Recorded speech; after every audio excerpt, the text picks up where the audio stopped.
Good morning. मैं हूं अजय आनंद और एक नई कहानी में आपका स्वागत है।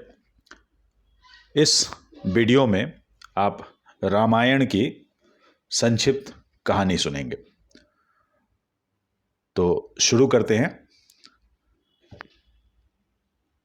ये संक्षिप्त कहानी है। रामायण तो बहुत बड़ा ग्रंथ है, बहुत लंबी कहानी है, कहानियों में कई कहानियां हैं। तो यहाँ पर मैंने गागर में सागर को समाने की कोशिश की है। पुत्रेष्टि यज्ञ।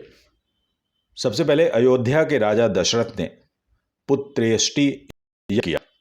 आहुति के बाद अग्निदेव प्रकट हुए और राजा दशरथ को प्रसाद देकर पुत्र प्राप्ति का आशीर्वाद दिया।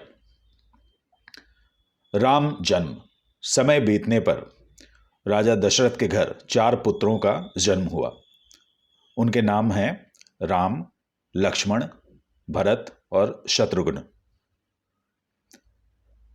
राजा दशरथ की 3 रानियां थीं। कौशल्या के बेटे का नाम राम था, कैकेयी के बेटे भरत थे, सुमित्रा के बेटे के नाम थे लक्ष्मण और शत्रुघ्न। राजकुमारों की शिक्षा। चारों भाइयों को उचित शिक्षा देने के लिए गुरुकुल भेजा गया, जहां उन्होंने सभी विद्याओं में महारत हासिल की। ताड़काबद्ध। उसके बाद महर्षि विश्वामित्र आए और राजा दशरथ से राम और लक्ष्मण को मांग लिया। वे राम और लक्ष्मण की मदद से आश्रमों को राक्षसों के उत्पात से मुक्ति दिलाना चाहते थे। वैसे ही किसी आश्रम के पास राम ने दुर्दांत राक्षसी ताड़का का वध किया था। पुष्प वाटिका। उसके बाद राम और लक्ष्मण विश्वामित्र के साथ राजा जनक की नगरी मिथिला पहुंचे। वहां पर पुष्प वाटिका में राम और सीता ने एक दूसरे को पहली बार देखा। पुष्प वाटिका मतलब गार्डन, बगीचा, उद्यान।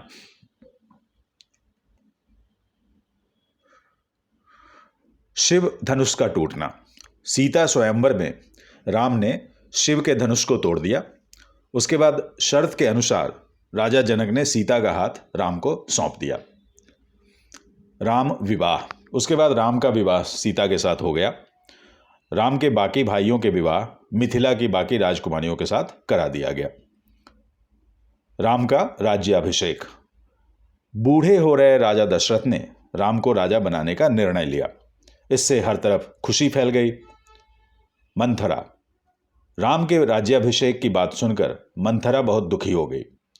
वह कैकेयी की चहेती दासी जो ठहरी। कैकेयी की शर्तें।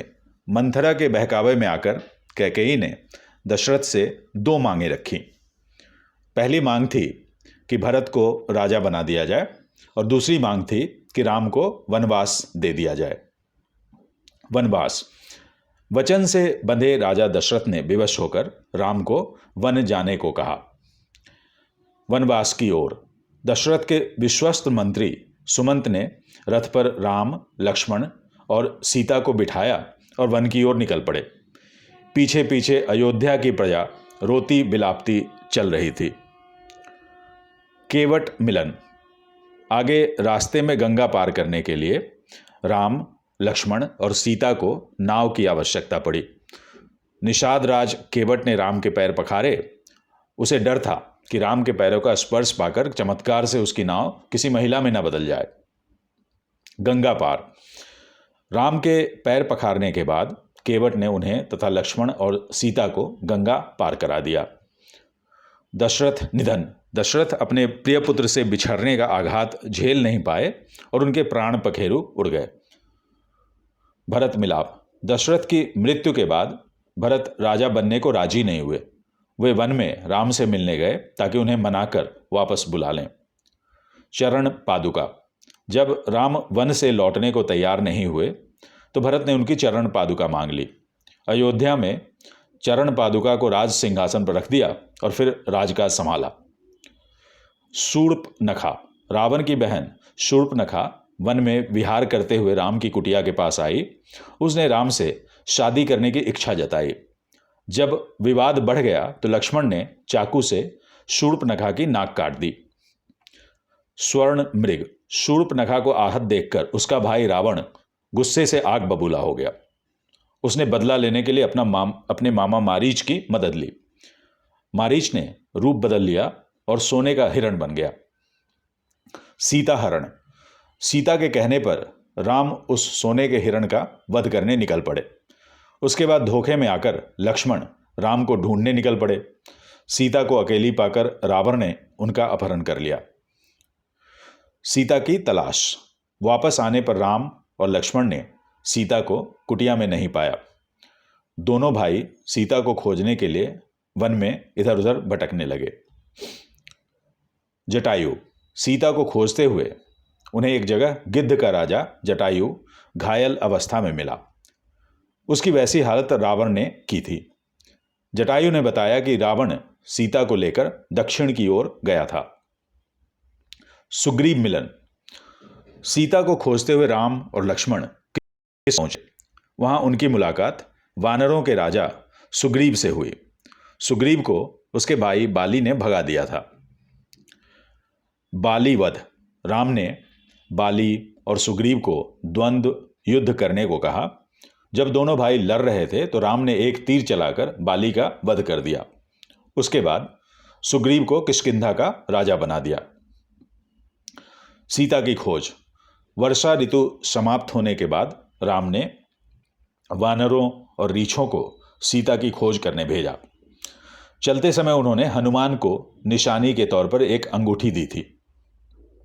समुद्र लांघना। सीता की खोज में हनुमान अन्य वानरों और रीछों के साथ समुद्र तट तक पहुंच गए। उन्हें खबर मिली थी कि सीता को समुद्र के उस पार लंका में रखा गया था, इसलिए हनुमान ने समुद्र को ही लांघ दिया। अशोक वाटिका।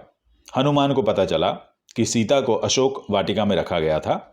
वहां पर कई राक्षसनियों को सीता की निगरानी का काम सौंपा गया था। हनुमान और सीता। उचित समय आने पर हनुमान सीता के पास गए। हनुमान ने सीता को राम वाली अंगूठी दिखाई। इससे सीता को भरोसा हो गया कि हनुमान को राम ने ही भेजा था। लंका दहन। उसके बाद रावण के सैनिकों ने मेघनाद की मदद से हनुमान को बंदी बना लिया। फिर रावण के आदेश के अनुसार हनुमान की पूंछ में आग लगा दी गई। फिर हनुमान ने उस आग से पूरी लंका जला दी। समुद्र तट पर। हनुमान के लौटने के बाद राम पूरी वानर सेना लेकर समुद्र तट पर पहुंचे। वहां उन्होंने भगवान शिव की पूजा की। राम सेतु। समुद्र पार करने के लिए राम सेतु का निर्माण हुआ। यह काम नल और नील की निगरानी में हुआ। वे दोनों भाई कमाल के वास्तु शिल्पकार थे। लंका युद्ध। वानर सेना ने पुल पार किया। फिर लंका में भीषण युद्ध हुआ। सारे राक्षस मारे गए। अंत में राम ने रावण का वध कर दिया। पुष्पक विमान। रावण वध के बाद उसके भाई विभीषण को लंका का राजा बना दिया गया। उसके बाद राम, लक्ष्मण और सीता बाकी वानरों और रीछों के साथ पुष्पक विमान से अयोध्या लौटने लगे। राम राज्याभिषेक। राम के लौटने के बाद पूरी अयोध्या में दिवाली मनाई गई। उसके बाद राम का राज्याभिषेक हुआ और वे राजा बन गए। तो कहानी यहीं समाप्त होती है। बोलिए सियावर रामचंद्र की जय।